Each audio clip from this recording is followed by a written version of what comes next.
very good evening to you all.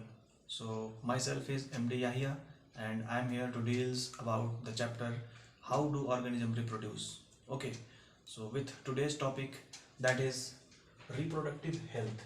Okay, from my YouTube channel, that is MD Yahya Fusion Tutorial. So let's begin with today's topic, that is reproductive health. Okay, so we know that actually this is the very small topic from the very big chapter, that is how do organisms reproduce. That is, we can say that the reproductive health is the very small topic from the chapter reproduction. काफ़ी बड़ा chapter है reproduction, जिसमें हम लोग reproductive health के बारे में पढ़ेंगे. सबसे पहली बात है कि ये बात सबको पता है, इस टर्म से ये बात समझ में आ रहा है, रिप्रोडक्टिव टर्म से ये बात तो ज़रूर समझ में आता होगा कि कहीं ना कहीं ये टर्म इस रिप्रोडक्शन टर्म से मैच कर रहा है. So we know that what is the meaning of reproduction. That is formation of new organism of same species, or in other word we can say that formation of baby, formation of offspring, इसको हम लोग कह सकते हैं biology के technical language में, यानी कि फॉर्मेशन ऑफ बेबीज. तो सबसे बड़ी बात यह है कि ये बात सबों को पता है कि आफ्टर द प्यूबर्टी क्या है? ये वो स्टेज है जहाँ पर कोई भी लिविंग ऑर्गेनिज्म अपने बॉडी में, उसके बॉडी में गैमिट का फॉर्मेशन स्टार्ट होता है. और प्यूबर्टी में क्या होता है? जब भी कभी गैमिट का फॉर्मेशन होगा. प्यूबर्टी क्या है? हम लोग बोल सकते हैं कि stage where gamete formation starts in the organism's body. किस लिए? to do the process of reproduction. Reproduction करने के लिए ऑर्गेनिज्म के बॉडी में गैमिट का फॉर्मेशन स्टार्ट हो जाना, यही वो स्टेज कहलाता है प्यूबर्टी. तो ये बात सबको पता है कि अगर कोई भी ऑर्गेनिज्म अगर प्यूबर्टी अटेन कर लेगा, मतलब कि उसके बॉडी में कुछ ना कुछ हार्मोनल चेंजेस आएंगे. अब इस हार्मोनल चेंजेस के बारे में रिप्रोडक्शन चैप्टर में बहुत डीपली बताया गया है, जो कि मैंने अपने बहुत सारे वीडियोस में बताया है, तो उसमें देख सकते हो जाकर के. लेकिन प्यूबर्टी में जब क्या होता है कि मेल बॉडी है, मेल, और दूसरी तरफ फीमेल, तो हम लोग कह सकते हैं कि मेल रिलीज स्पर्म, ठीक है, और फीमेल के बॉडी में क्या बनता है? ओवम. तो जब भी कभी मेल और फीमेल के बीच में अगर कभी भी सेक्सुअल इंटरकोर्स होगा, so due to the sexual intercourse this sperm is counter attack the female ovum. और ये स्पर्म और ओवम आपस में मिलेंगे, और मिलने के बाद क्या होगा? Fusion of sperm and ovum inside the female body. इस प्रोसेस को हम लोग कहते हैं फर्टिलाइजेशन. और जब फर्टिलाइजेशन होगा तो क्या होगा? Formation of the fertilized egg, that is zygote takes place. इस जाइगोट का फॉर्मेशन होगा. और ये जाइगोट क्या है? This is the very first single cell from where any living organism start their journey of life. दुनिया का वो कोई भी ऑर्गेनिज्म हो, हर ऑर्गेनिज्म का लाइफ एक सिंगल सेल से स्टार्ट होता है. लेकिन in case of human beings हम लोग बोल सकते हैं, ह्यूमन बींग के केस में जो लाइफ का स्टार्ट होता है वो एक सिंगल सेल से होता है, दैट इज जाइगोट से होता है. ये जाइगोट बनेगा कब? When male and female are perform the process of sexual reproduction. जब सेक्सुअल रिप्रोडक्शन होंगे मेल और फीमेल के बीच में, सेक्सुअल क्वाइटस होगा, तो जाइगोट का फॉर्मेशन होगा. तो हम लोग यहाँ पर देख रहे हैं कि जब स्पर्म और ओवम मिलेंगे तभी फर्टिलाइजेशन होगा, और अगर फर्टिलाइजेशन होगा तो जाइगोट बनेगा. और ये जाइगोट क्या होगा आगे चल के? This single cell will be divide repeatedly again and produce a huge number of cell. और बाकी जब ढेर सारे सेल आपस में मिलेंगे तो ऑर्गेनिज्म का फॉर्मेशन होगा. ठीक है, ये बात सबको पता है. तो सवाल है कि हम लोग को बस फर्टिलाइजेशन रोकना है, क्योंकि ये बात सबको पता है कि ह्यूमन बॉडी में सेक्सुअल हार्मोन का फॉर्मेशन हो रहा है. And due to the release of sexual hormone, होता क्या चीज़ है कि बॉडी में सेक्सुअल एक्साइटेशंस वगैरह होता है, and due to sexual excitations the organism go for the sexual coitus, और जब सेक्सुअल क्वाइटस होगा तो चांसेस है कि स्पर्म और ओवम आपस में मिलेंगे ही और इससे बेबी का फॉर्मेशन होगा। तो जो रिप्रोडक्शन है, रिप्रोडक्शन से ऑर्गेनिज्म अपने रेस को मेंटेन करते हैं, ठीक है, अपने नंबर ऑफ पॉपुलेशंस को बढ़ाते हैं। लेकिन अगर यही रिप्रोडक्शन अगर ज़्यादा हो जाए, अगर नंबर ऑफ पॉपुलेशन अगर बढ़ जाएगा तो क्या होगा, पॉपुलेशन बहुत तेज़ी से बढ़ेगा, ओवर क्राउडेड हो जाएगा अपने अर्थ पे, और अपने अर्थ पे एक लिमिटेड रिसोर्स वगैरह प्रेजेंट है, चाहे कुछ भी हो, ठीक है। तो उस चीज़ को बचाने के लिए हम लोग को इस बात का ख्याल करना पड़ता है कि इस पॉपुलेशन को मेंटेन किया जाए। तो पॉपुलेशन को भी मेंटेन करना है, लेकिन प्रॉब्लम ऐसा है कि सेक्सुअल क्वाइटस को भी रोक नहीं सकते हैं। तो हम लोग करते क्या है कि किसी न किसी तरह से स्पर्म और ओवम को अगर आपस में मिलने से रोक दिया जाए, मतलब कि फर्टिलाइजेशन को अगर रोक दिया जाए, तो क्या होगा कि पॉपुलेशन कंट्रोल होगा। तो पॉपुलेशन कंट्रोल करने का एक ही तरीका है, हम लोग बोल सकते हैं कि to control the population it is mandatory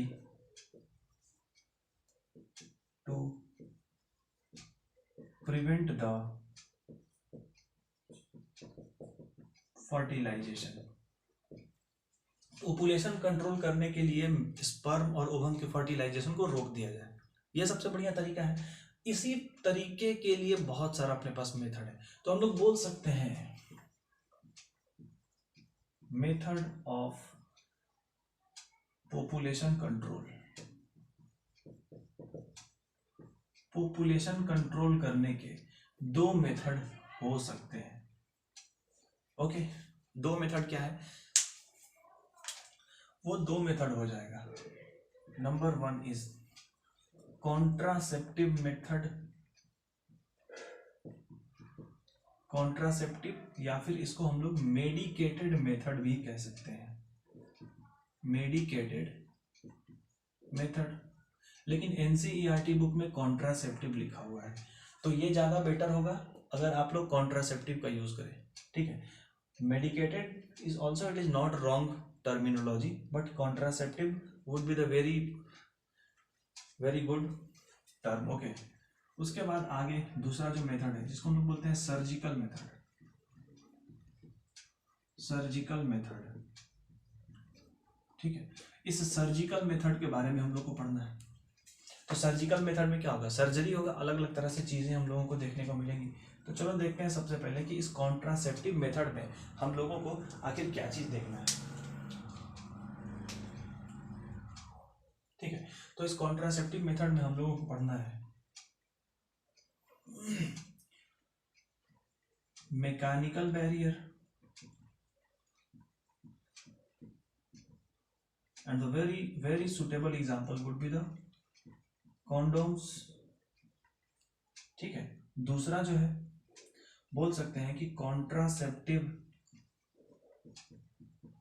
pills, pills का मतलब होता है मेडिसिन्स, टैबलेट, कॉन्ट्रासेप्टिव टैबलेट्स का यूज करके, जैसे अभी के समय में मार्केट में ढेर सारी ऐसी दवाइयां हैं जिसको हम लोग सिंपल में हिंदी में बोलते हैं निरोध। उसके बाद नेक्स्ट हो सकता है तुम्हारा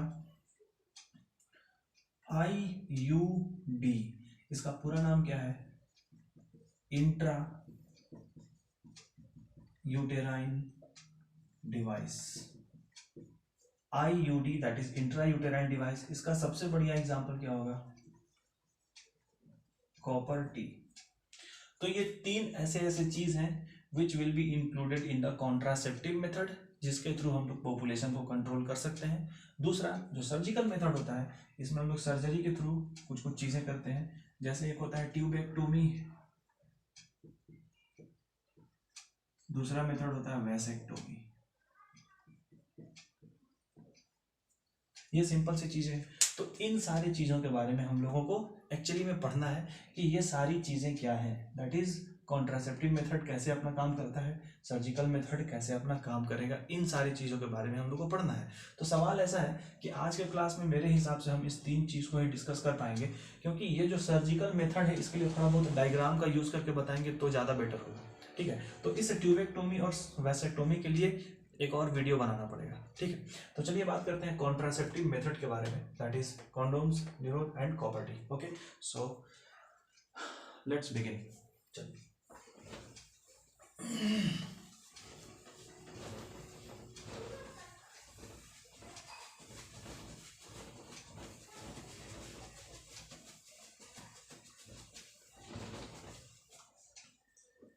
the very first is the mechanical barrier.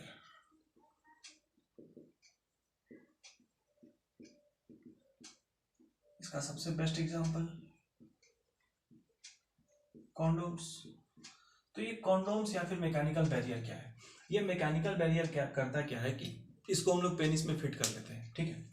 Mechanical barrier condoms क्या होगा, हम लोग बोल सकते हैं कि रबर लाइक, ये क्या होता है, रबर लाइक कवर fitted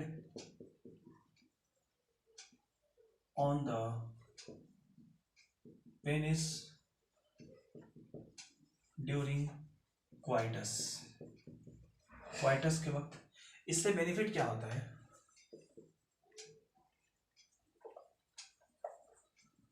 इसमें होगा क्या चीज, when sperm release then not transported inside the female genital tract, ये फीमेल जेनाइटल ट्रैक के अंदर स्पर्म की एंट्री नहीं हो पाती है, जिससे क्या होगा, स्पर्म और ओवम आपस में मिल नहीं पाएंगे and no chance for fertilization. इस मैकेनिकल बैरियर का बहुत सारा बेनिफिट है। इसका अगर बेनिफिट्स की बात की जाए तो इसका बेनिफिट सबसे पहला क्या है, ये क्या करेगा, प्रिवेंट सेक्सुअल ट्रांसमिटेड डिजीज, जिसको हम लोग शॉर्टकट में बोलते हैं STDs। ये करेगा क्या चीज कि सेक्सुअल ट्रांसमिटेड डिजीज को रोकेगा। अब ये सेक्सुअल ट्रांसमिटेड डिजीज क्या है, ऐसा डिजीज जो कि during the time of sexual intercourse transfer हो सकता है मेल बॉडी से फीमेल बॉडी में या फिर फीमेल बॉडी से मेल बॉडी में, इसी को हम लोग कहते हैं सेक्सुअल ट्रांसमिटेड डिजीज, ठीक है। सेक्सुअल ट्रांसमिटेड डिजीज उसी वक्त होगा जब कभी फिजिकल कांटेक्ट, जब कभी फिजिकल इंटीमेंसी हो जाए उस वक्त, ठीक है। तो सेक्सुअल ट्रांसमिटेड डिजीज में सबसे बढ़िया इसका एग्जांपल है, पूछता है कि हम लोग इनमें से कौन से डिवाइस का, कौन से चीज का यूज करके सेक्सुअल ट्रांसमिटेड डिजीज को रोक सकते हैं, ठीक है। तो इसका सबसे बढ़िया एग्जांपल है, कौन सा एग्जांपल है, बीमारी वो जो सेक्सुअल डिजीज है, एक होता है गोनोरोहिया और दूसरा होता है सिफाइलिस।